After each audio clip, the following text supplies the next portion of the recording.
Welcome to another episode of the African Princess Besse-Mariam. Please do not forget to like, share, and subscribe, so that you can be notified whenever a new episode comes up. Thank you. In the last episode, Princess Besse-Mariam and her royal companions, Tafa and Dembo, embarked on an adventurous journey in search of the legendary magical waterfall. However, they were conned and misled by the sly forest snake, Slithery Samba, to the forest witch's house, Rania, instead of the legendary magical waterfall which he had promised them. And as soon as the forest witch Rania saw Princess Besse-Mariam and her friends, she recognized her and started immediately chasing them on her ugly black magic broom.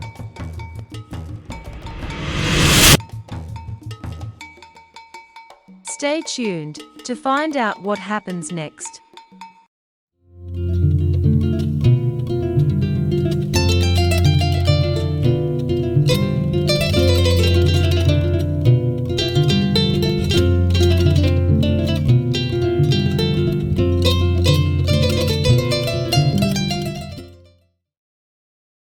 Princess Besse-Mariam, Tafa, and Dembo ran deep into the dense forest with the wicked witch Rania in hot pursuit.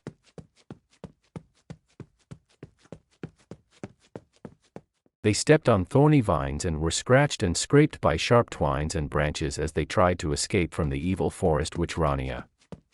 Suddenly, Dembo tripped on a swirly vine and fell, with Tafa, who was running closely behind him, falling right next to him.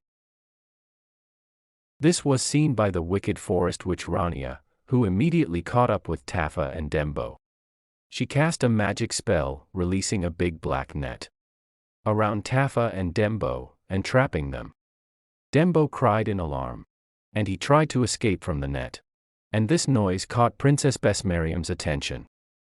However, as she turned around to go to her friends, her foot caught on a thorny vine, and she tumbled headlong into a big old tree trunk, where hidden inside it was a tunnel. Princess Besse-Mariam swerved round and round, steadily going down and down into the deep depths below. She finally landed with a soft thud, but to her surprise and amazement, she found herself in another world, the like of which she had never seen with her eyes before. The sight that beheld her gaze was simply breathtaking. Standing before her on the sea-green water were four luminescent ethereal beings that seemed to be bathed in a gentle glow of luminescent light. Behind them, the sea-green ocean stretched far and wide, and next to it were mountains, with overflowing waterfall and light sparkly soft white balls falling steadily over it. The whole landscape was breathtakingly beautiful, mysterious, and dreamlike. The children shyly called out and asked her what her name was. She said her name was Princess Besse-Mariam, and she needed help to go back to the world where she came from. The children giggled and asked her if she was a real princess. Before she had a chance to respond, one of the young girls, whose name was Satu, gently held her hand and announced that they will take her to the village where there will be people to help her. Princess Besse-Mariam's anxiety for her friends and going back to the surface world abated slightly as she walked with the children and took in the sights before her. Three friendly little girls sitting on the most colorful ponies she had ever seen, smiled and waved as they expertly rode past them. Finally, they reached the outskirts of the village, and the sight before Princess Besse-Mariam filled her with awe and wonder.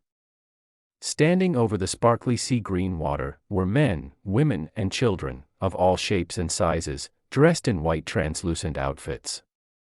They greeted her in a harmonious, sweet voice, which made her feel immediately at home and feel a deep sense of belonging and acceptance in their presence. She was introduced to the flower nymph tribe, whose eyes were as bright as the morning sun, and their smiles radiated warmth and kindness, just like the rays of light, filtering through the foliage around them.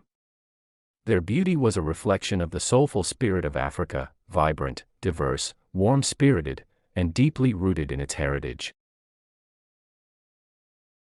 She saw Bala, the one-winged golden dragon, adorned with beautiful tribal marks, and the mischievous twin water dogs, Fatu and Fanta, who were happily amusing themselves with some translucent balls. Finally, it was time to introduce her to Binta, the wise one, who was the village elder. Legend had it that she had lived 200 years, and she knew many secrets of the underwater world and the surface earth. As soon as Princess Besse-Mariam met the old village elder, Binta, she felt a deep sense of peace and kinship envelop her. She felt mystified by this, as this was the very first time she had met the old woman. She smiled warmly at Princess Besse-Mariam, revealing pearly white teeth, and in an authoritative, but kind voice, she welcomed her and told her that she had been expecting her for a while. Princess Besse-Mariam stared at her in amazement.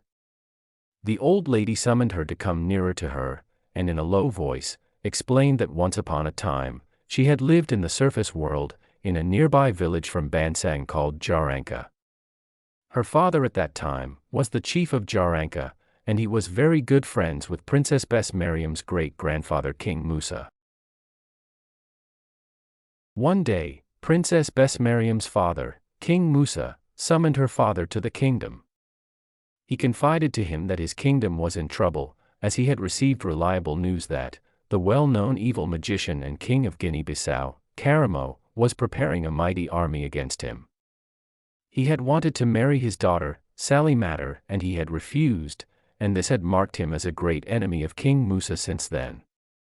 His father affirmed his allegiance and advised King Musa to seek assistance from the nearby villages in order to raise a rival army.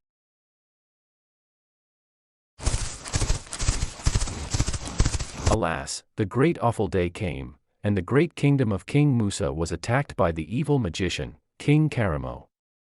They fought long and hard, and finally defeated King Karamo. But the evil magician had one last nasty trick up his sleeve.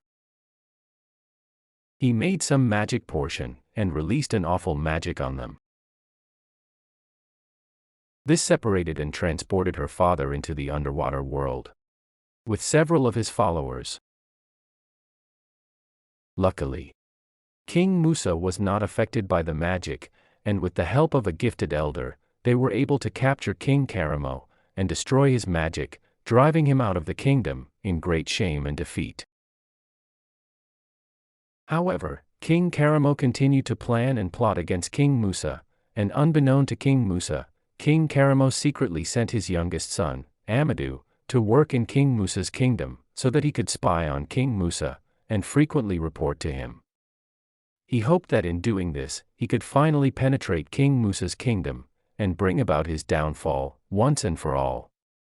However, Amadou had a soft heart, and much to his father's anger, he grew to genuinely love serving King Musa and decided to permanently live in Bansang.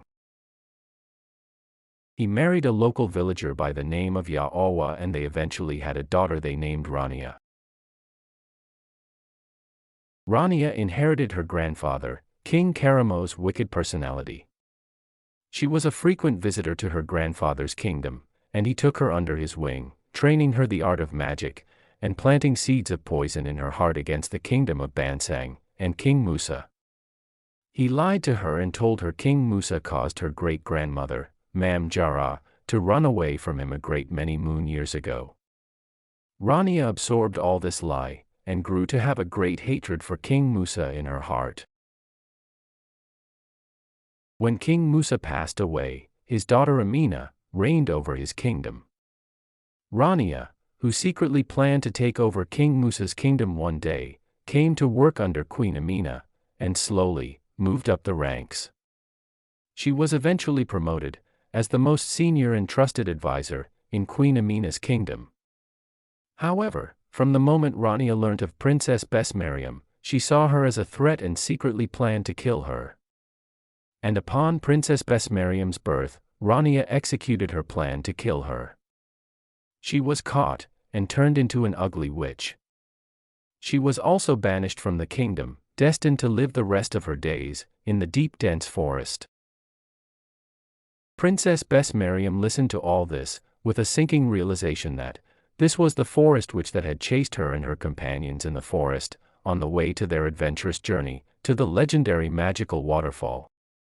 She explained all this to Binta, who listened intently, and suddenly broke into a wide smile, which puzzled Princess Besse-Mariam.